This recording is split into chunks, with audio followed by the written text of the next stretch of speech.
15 метров. Майамигийн эсэн цайз Генесийн амжилт тогтоолоо. Туркийн агаарын тээврийн компанийн захиалгаар дэлхийн хамгийн өндөр эсэн цайз барих төслийг хэрэгжүүлжээ. Энэхүү эсэн цайз нь 45 тохой 10 инчийн өндөр бөгөөд дэлхийн хамгийн өндөр эсэн цамхаг болж Генесийн амжилтын батламж хүртлээ. Эсэн цайзыг дэлхийн шилдэг 13 баримлж 2-7 хоногийн турш барьсан байна. Цайзыг барихад 1800 тонн эс орсон байна. Метров. Европ 100 мянган дөрвөстэй байр барихаар төлөвлөж байна. Европын холбооны удирдагч нар дөрвөстийг хүлээн авахд зориулж 100 мянган хүлээн авах байрыг барих шийдвэрийг гаргажээ. Өнгөрсөн 7 хоногт Европын орнуудад өдөр бүр 9,000 гаруй цагаач ирсэн бөгөөд энэ нь энэ онд 7 хоногийн дотор хамгийн олон цагаач Европт ирсэн явдал байлаа.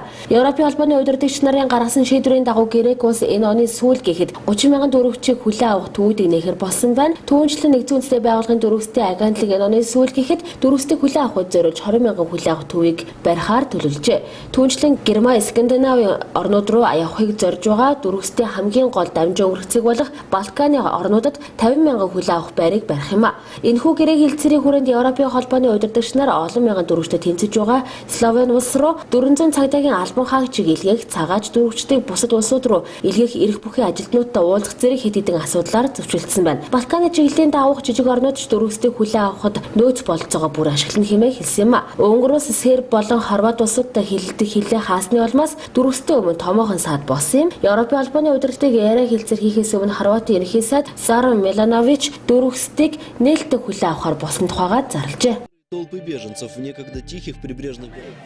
Навчин тамхины эзэн шүүхийг хулигдах гээд ялагджээ. Нэг Америк ноёнтой маш ховор өндөр үнэтэй навчин тамхиг хайрцагаар нь худалдаа авсан байна. Дэндүү үнэтэй ховор эд байсан тул навчин тамхиа галын хор уршигаас хүртэл даатгуулсан байна. Нэг сарын дараа навчин тамхи дуусахад даатгалын компани өрөөдөл гаргасан юм а. Түүндээ бичил хэмжээний төврүүд гарсан тул навчин тамхи нь үгүй болсон гэж дурдсан юм. Даатгалын компани түүнд нөхөн төлбөр өгөхөөс татгалсан нь мэдээжээ. Гэтэл ноёнтой шүүхэд хандаад ялалт байгуулсан гинэ. Навчин тамхиг галын аюулаас даатгасан байсан тул даатгагч төлбөр төлөх ёстой гэсэн шийдвэрийг гаргажээ. Даатгалын компани давж заалдах шатны шүүхийн зардлыг төлөхөөс зайлсхийн бушуухан шиг шатсан навчин тамхины нөхөн төлбөрт $15 мянган өгсөн байна. Бэлэн мөнгө авсан даруйдаа энэ ноёнтой саадуулагдсан юм а. Үнэгүй юмд нугасгүйр даатгуулсан төрөнгөө өөрөө санаатаагаар галданштаасан 24 үйлдэлтэй буруутгагдсан 2 сар шоронд хоригдож $24 мянган торгуул хүлээхээр болсон байна. Зимбабwe улсын үндэсний цэцэрлэгт 20 гаруй заан хордож өгчээ.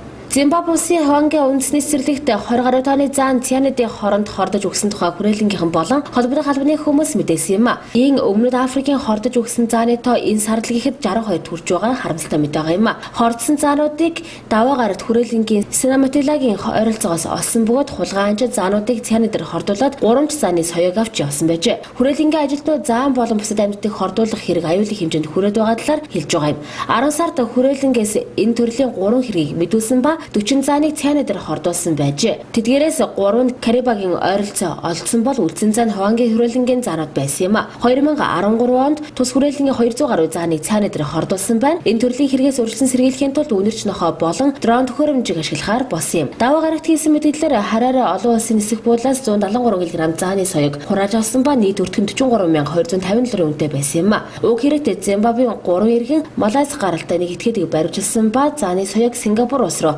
хууль бусаар нэвтрүүлэх гэж байгаад баригдсан байна.